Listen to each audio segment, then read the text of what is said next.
In this video, you're going to see what made this European #1 junior golfer deadly from every distance on the putting green. So we've got a really significant drill going on here that can help us out, for understanding distance control.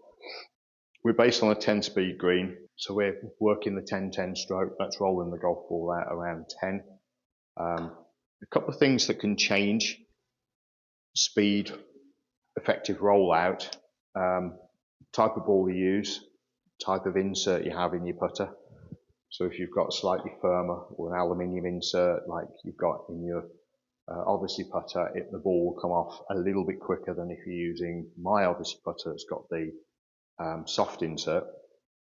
We're noticing that through the data that we're getting from the quad, because that's able to give us smash factor data as well. We noticed that the ball's coming off slightly slower with with my putter, and you can feel it. You don't like my putter face, that's absolutely fine. You like something that's a little bit fierier. There's nothing wrong with that at all.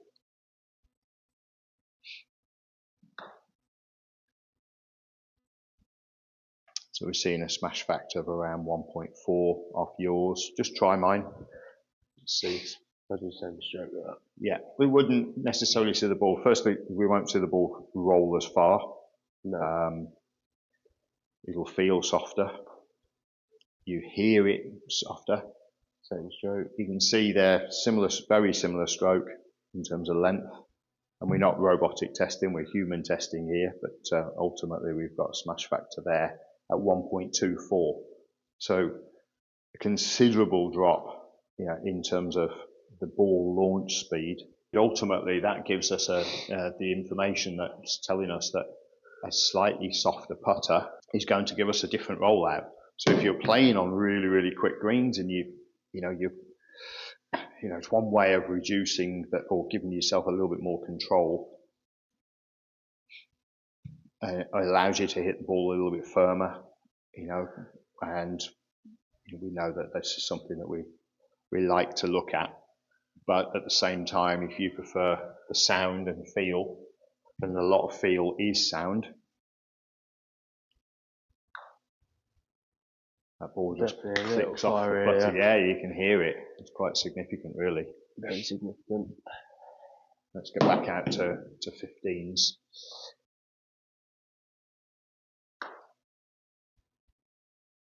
Super roll. We got a 1.5 smash factor on that one. So it's increased slightly as the ball speed has gone up, but the club head speed's gone up slightly.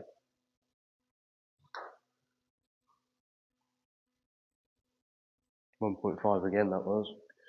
That's good. Shows there's a level of consistency in what you're doing.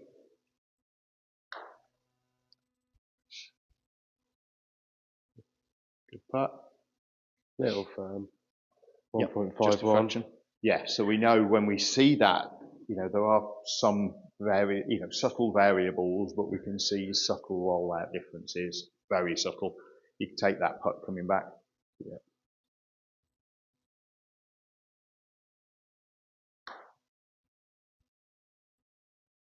And the idea of the drill here is where we're moving the putter back an extra 2 inches, regaining extra rollout. We're just moving in here because it's easier for us to do that rather than going from a fixed location. We can have the ball in a fixed, or the hole in a fixed location, or the rollout point in a fixed location, and then from there we can just keep moving back, adding a couple of inches to the stroke, so you know that you are able to hit the tee peg. Let's go back to the 21 foot now. So again, as we're doing this, what we're realizing is that we're making a very subtle adjustment, just 2 inches. 2 inches of stroke length is adding incrementally further rollout. And this is where our stroke length characteristics really start to come in. They're just a fraction shy, probably only about half an inch the ball's coming up around about a foot to 15 inches short of the target length. So that's bang on 20 feet there, as against 21, which we would expect.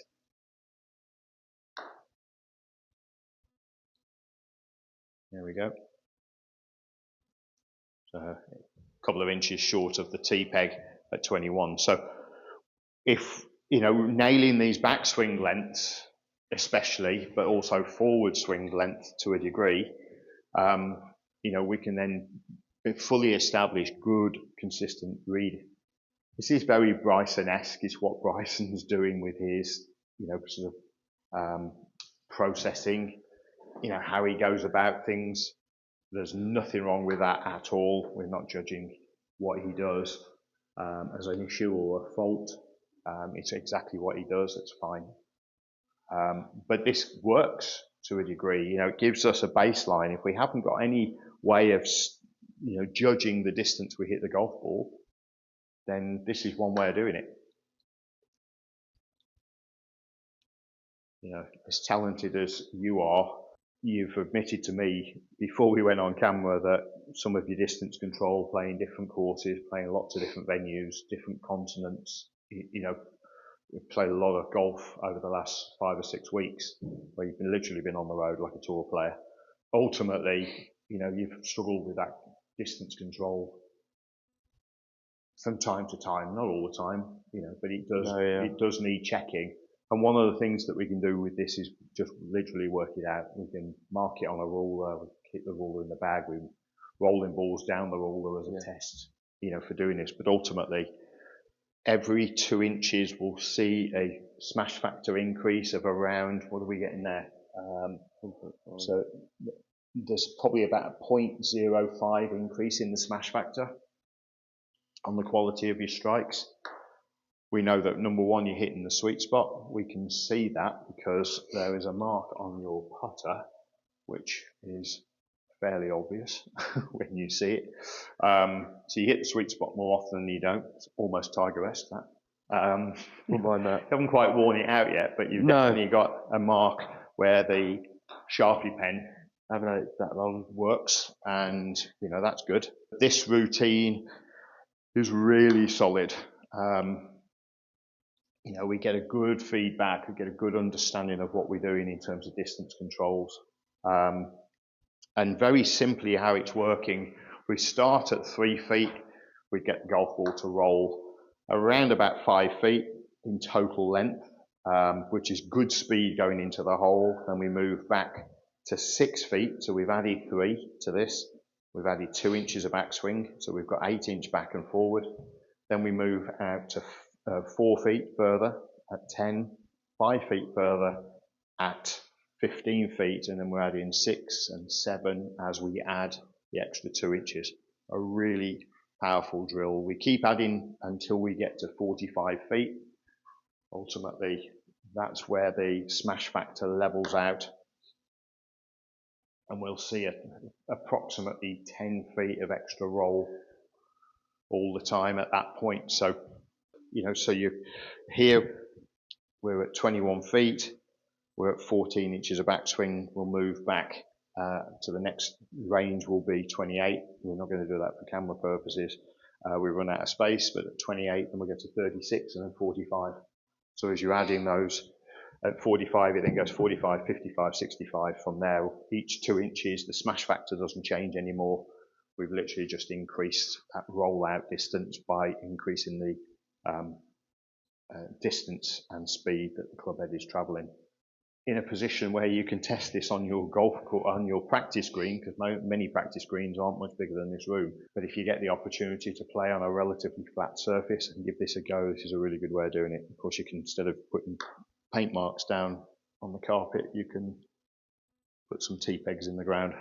The great thing about this, of course, if you end up on the first hole and you're 18 feet away, because we pace our putts off in order to be able to read the greens at 18 feet, you can then say, right, well, I can either reduce from there by 1 inch or increase from here by 1 inch. We've now got a 13-inch stroke back and forward, and that's going to give us the range to be able to move from there. So let's try one at 18 feet or a couple at 18 feet and see, firstly, you know, what's it feel like?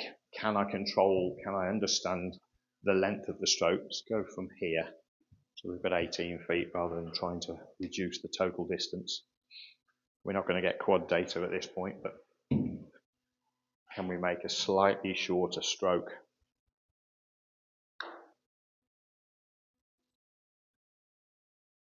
There you've got that on the first green. It would have gone in, to be fair, but you've got that on the first green as you miss. You know, that's almost the same distance as the 21 foot. That's rolled out around about 20 and a half. So, you know, just a fraction shorter if we're going to roll it dead weight. It's also working out, well, what's 13 inches look like when you're making the stroke. So, you know, using references to your feet, oftentimes a good way of doing it. So it's like, if I'm here, I can be working out exactly what 12 inches looks like relative to my foot. If I want to add an inch, what's it look like just outside my foot from here? So if I'm making the stroke there, you know, when we don't have the marks on the ground, we've got to figure out how we're making that distance work. Yeah.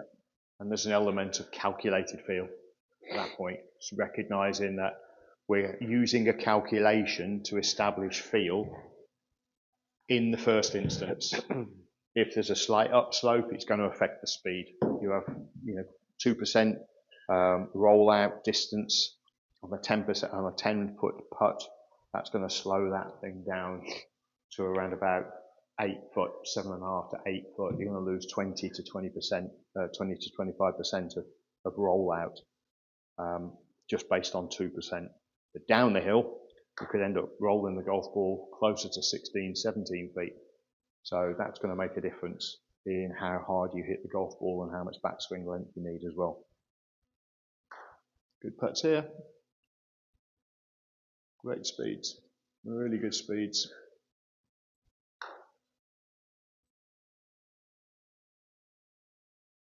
Perfect. It basically turned, it gives us another opportunity. We've got to read the greens. We've got to, you know, that's one critical part. We've then got to pace the greens. So reading the greens is determined by the speed you're going to hit the ball at. So that's the first thing that we need to be very aware of. And then as a consequence of that, if we haven't got control over the backswing length or what creates that speed, if we're just playing by feel, are we going to be that good all the time? No. And I think there's nothing wrong with playing by feel, but I think we also have to train the feel.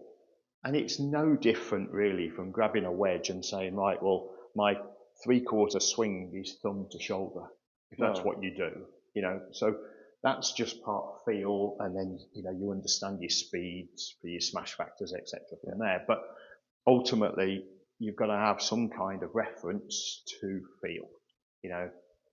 So 3/4 swing with a wedge. Full swings are all easy, aren't they? You literally just get out there, make a full swing, full turn, full arm speed, and away you go. But when we're playing incremental shots inside 100 yards, it doesn't matter whether it's the flat stick or whether it's the most lofty clubs. When you're playing partial shots, you've got to base your feel on something.